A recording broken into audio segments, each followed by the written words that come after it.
Well, it's been a minute. It's actually been more like 3 months. I like to record ahead when I'm doing these series, and I got really far ahead on Pain by Pain. The last season started right before the new year and ended after the new year, and it's now the end of March, and I'm just now sitting down to record the 3 year, and then after this, the 7 year. What happened after I retired episodes. Things got busy. My personal life got busy. A few things have happened. Serious, kind of, but not overly so. And I realize that doesn't make a lot of sense, but without going into a bunch of personal details, you're just going to have to live with that. So I haven't played Football Manager all that often. I did save a version of the save before I resigned, and I'm about 3/4 of the way through that, and we're still doing really well. We still haven't won. I'm 3/4 of the way through the next season. We still haven't won the Champions League or anything like that. Something tells me that we're probably not, because not this coming week, but the week after that, I'm going to start up my next save, so I'll probably be playing that more often than not in the free time I do have. And frankly, there's not a lot of that, simply because my work has gotten very, very busy. As a result, I've gotten very, very busy, and I'm loving it. It's been a blast.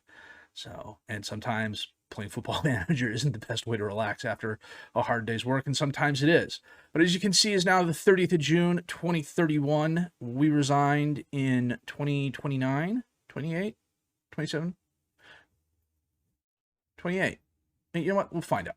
This is what I get for having not done this in a little bit. I got to pull my keyboard forward here just a second. Okay.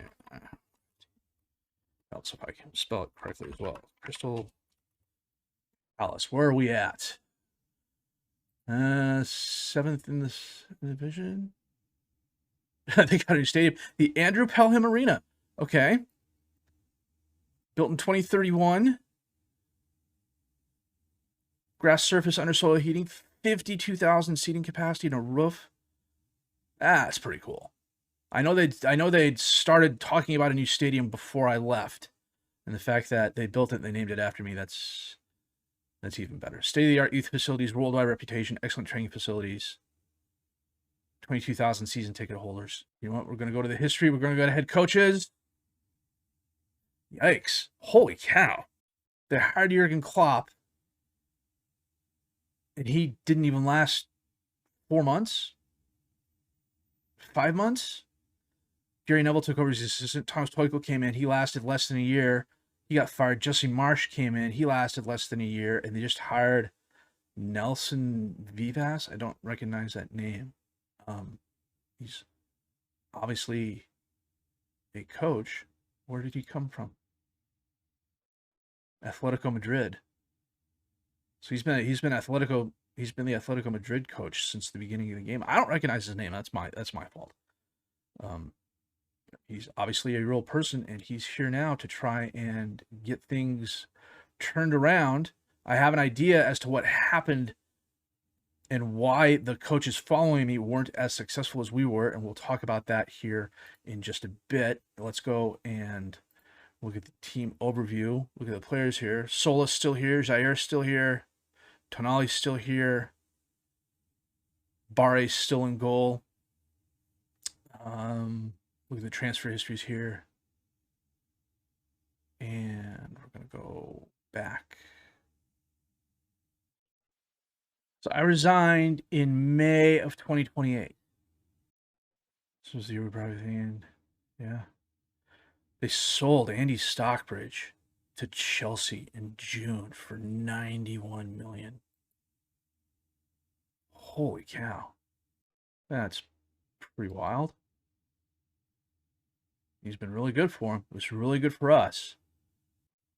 That was the first big move. And then next season, Zale Negrin, who is a right back, I want to say, from PSG, they brought in 41.5. No, he's a left back. Very good left back. Play the left side, can also play the right side. He and Laird would be a good combination. Rafael Trevino, defensive center back and defensive mid. Iñaki Peña. A goalkeeper. I have Barre in goal, and they spent freaking 92 million on Pena. Emir Laika, 82 million from Roma for a winger. That makes sense. It makes sense considering who the coach was at the time, but it doesn't make sense considering the players that we had there.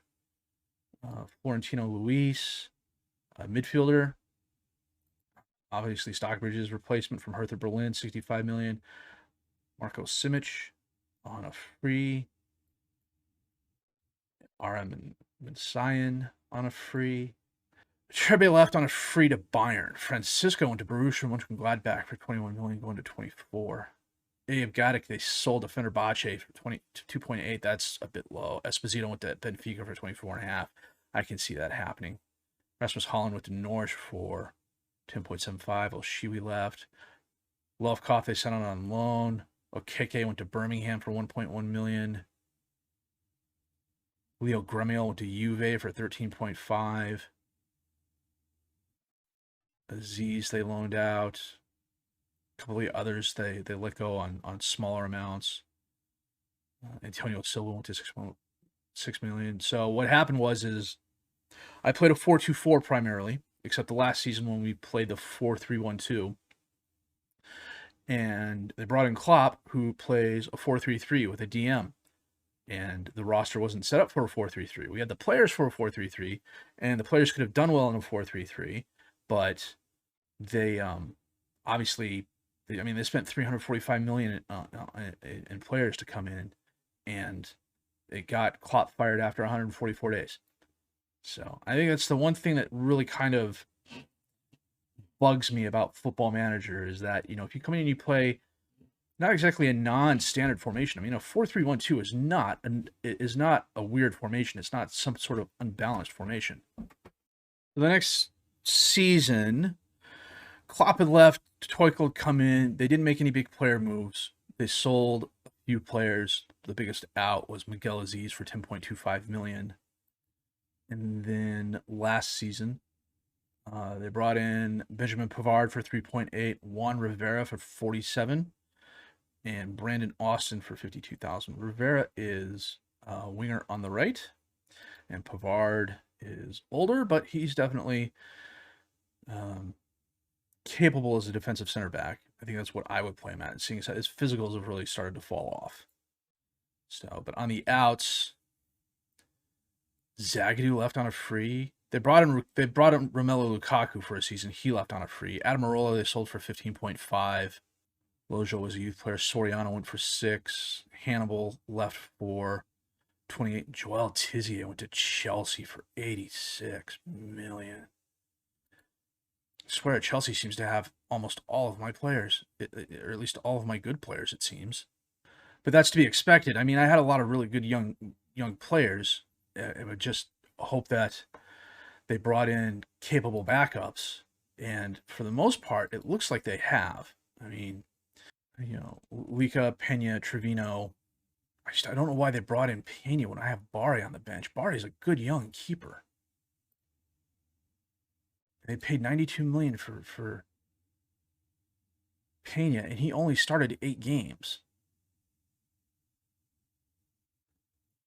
Because if we go back and we look at Barre, he was definitely, he got some starts, and he was, he was definitely better than Pena. I got him for 4.2 from Toulouse, and they're saying I clicked too far. They're saying he's worth 81 to 244 now, and I don't know that we can compare him really to Pena because they're incomplete, like attributes-wise. Okay, Pena hasn't beaten a lot of places, but still. And of course, this is the off-season, so this stuff isn't going to fill out. So, but they're saying Pena's only worth 8 to 24, and he's a backup. So they spent 92 million on him. He played 2 seasons, and then he's now a backup. I don't know that that's a good investment, to be honest with you. Schedule-wise, let's go back to here. This is when we lost to PSG. So the next season, they got off to a decent start. Klopp probably got fired somewhere around in here, maybe after losing to Leeds.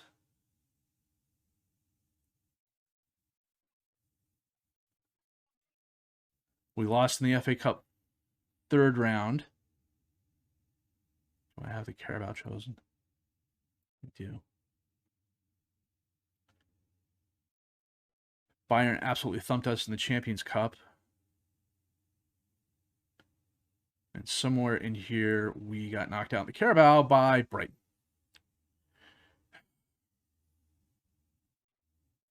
Season after that, and Tuchel was in charge.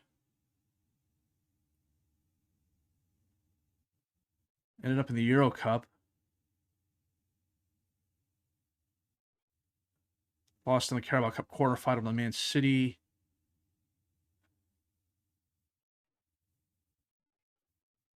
Lost to Hertha Berlin in aggregate in the Euro Cup second knockout round.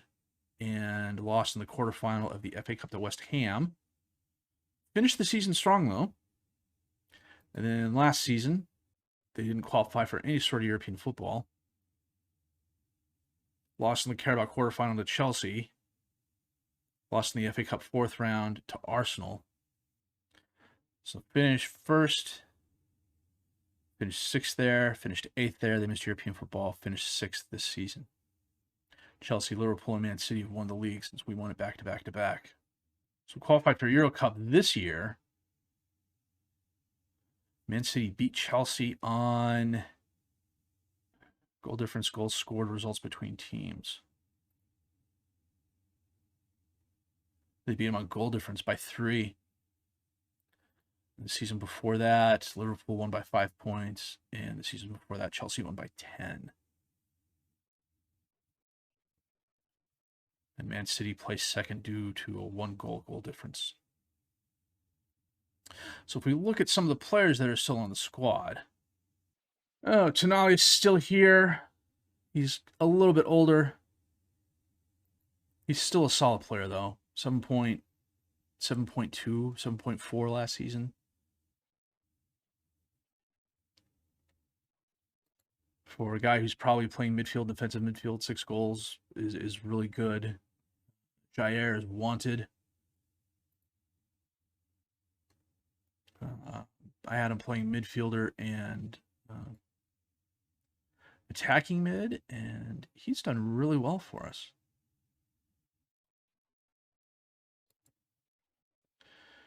Other names are Seba Sola, 24 years old now.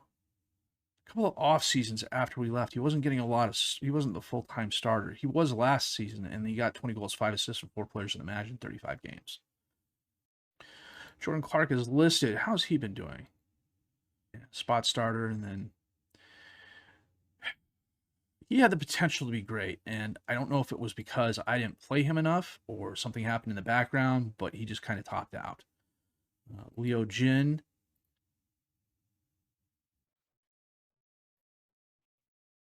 A very solid career.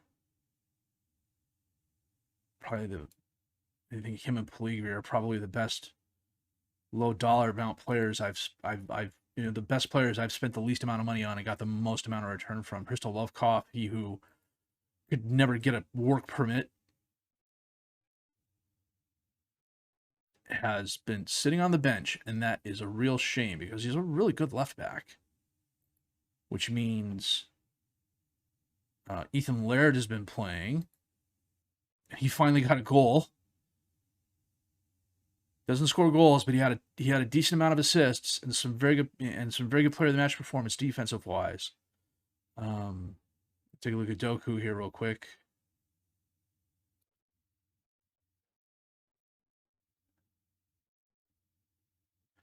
And not the best return for the money we have invested in him. I think it's safe to say that. I mean, 21 goals in 3 seasons for 55 million euros. That's not the best. Valentin Grigrass.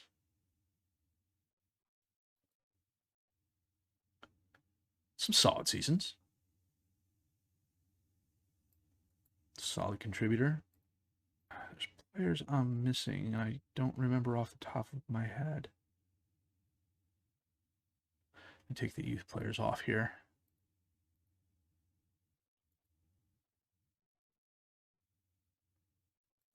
Leo King was my Australian player with potential. He's been out on loan. It's a decent loan spells, Middlesbrough and Sheffield United. They brought Negrin in, so Negrin and Laird have been playing, and Lovecoff has been on the bench, it seems.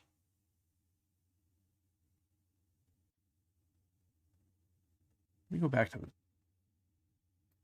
team real quick. Like Adoku, Sola, we agree. It's the overalls. So this is my last season here. And this is the 4-3-1-2 that we played.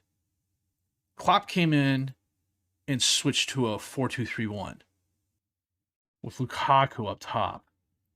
A 35-year-old Romelu Lukaku.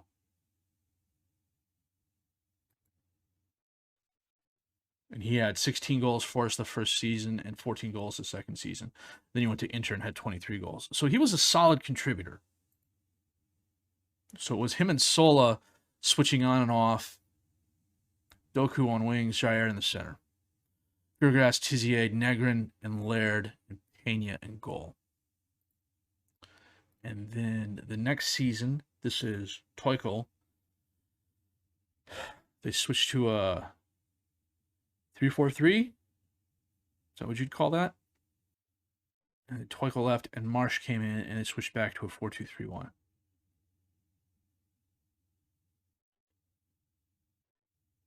And Bari took over for Pena.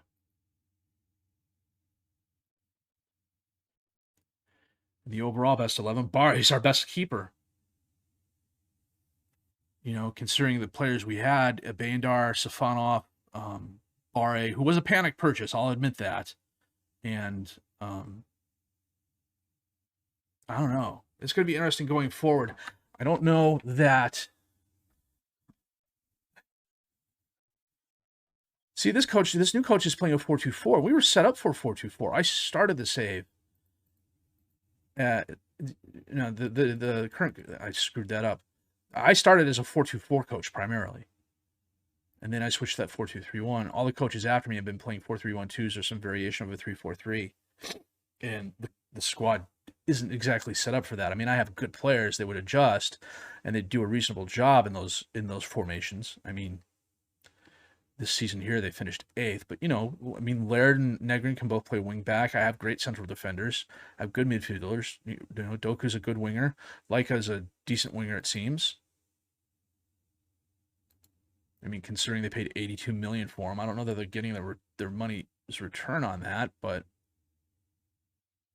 you know, it is what it is. So the question now, well, you know what? We're going to take a look at the Champions League real quick. Who's won that? Bayern, Man City, PSG. And a little bit of an English domination there with West Ham stepping up and getting it done. But yeah, so the first 3 seasons have been interesting. They've sold a couple of good players. Stockbridge going out, Tizier going out. They spent money on players that just aren't contributing now. Pena in particular is just galling to me because you have Bari on the bench, and yeah, Bari's young, but he's probably one of the best young keepers in the league. And you're going to spend 92 million pounds on a keeper that's going to play 2 seasons for you and is going to sit on your bench. And that doesn't make sense to me. The game does some very weird behind the scenes stuff, and that's what it does. I've noticed this before in previous saves. When I come in, you know, when I started out in FM17, I was a 4-2-3-1 guy, and then I switched to a couple other formations, and then I went to the 4-2-4 for the most part because it fits my style of having attackers up top and midfielders who can be a pivot. And I had great success with the 4-2-4, and then I leave, and the coach after me comes in and plays a 4-2-3-1, and they don't win anything. And then they turn around and they spend a couple $100 million, pounds, or whatever league I'm playing in, money to try and fix the problem that way, and it still doesn't get any better. You know, it's like, okay, Jurgen Klopp is a good coach. He should know that if he comes in, he's not going to have the players to play his 4-2-3-1. If he's not going to spend the money to buy the players to get the 4-2-3-1 right away, and it didn't look like they did the first time around, then he's going to have to adjust. And in this case, I think it's too much of a case of FM trying to fit square pegs into round holes. And they'll make it work after a while. You just got to hit it hard enough. So we're going to save this real quick. And now we're going to sim out another 4 years for 7 in total. That's a decent amount of break between when I resigned and what's been going on. Hopefully the club can right itself. Hopefully they can find some cup success somewhere. I think winning the Champions League anytime soon is definitely out. And it's going to be interesting to see which players are still left. I would love to see Sola stay. I would love to see Barre stay. Leo Jin, I would love to see. I would love to see stay. But I mean, if they're getting upwards of 90 million euros for some, or 90 million pounds, jeez, Jellicoe, if they're getting upwards of 90 million pounds for some of these guys, I can see why they made that move. So they're doing okay. They could be doing a lot worse, but they also could be doing a lot better. But that's just me being biased because, you know, it's tough seeing them fall like they have, knowing that if I was still in charge, we probably would have won the league at least 1 or 2 more times. But that's just pride talking, and we'll deal with that. So that said, if you did like what you've seen and heard, please like, subscribe to the channel for more content, questions, criticisms, and comments. Leave those down below. I will answer those as fast as I can. My name is FM Jellicoe. I thank you for watching.